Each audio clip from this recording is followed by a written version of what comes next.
Dysfunctional vet. What we have here is we have some olive cloves that have been stripped out of the grouping that they come in. But what I want to talk to you about is this. When people plant cloves, you have this section right here, and this is where the roots are. And they tell you to put these in about 4 inches underground. Well, there is something you can do. What you do is you cut just the roots off. This top piece right here can now be used immediately, like for example making some kind of sauce. Wherever you need a crushed garlic, you're good. Again, come up about 1/2 inch, cut down through this, and then put this together.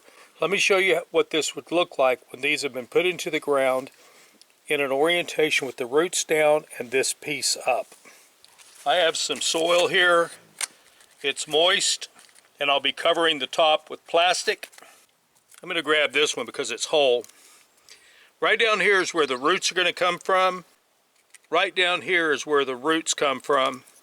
So we're going to want to put these in an upright position. So, granted, there's a lot here.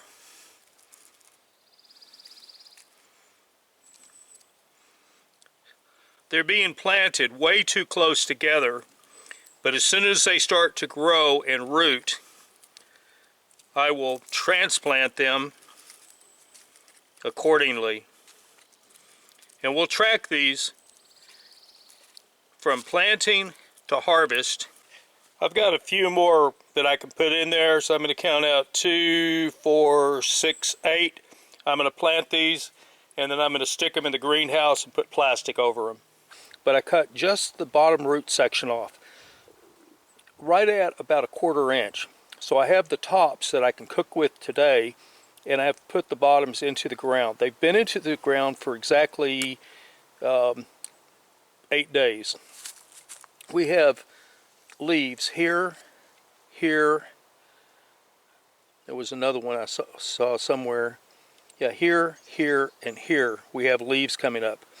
We have these centers being pushed up, and I don't know if there are leaves that are coming up. Almost every single one of these is showing signs of the center trying to be pushed up.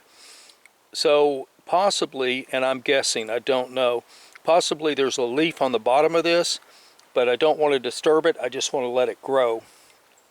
Some of these have mold that have set in, and it's probably because I got overwatered. There are 30 plants in here, and I'll track and see how many of them survive.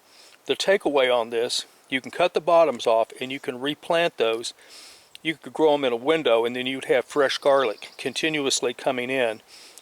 You use the tops for cooking, you grow the bottoms, and you replenish your stock. I'll keep you posted as this goes. Again, this is 8 days in the ground. Dysfunctional Vet out.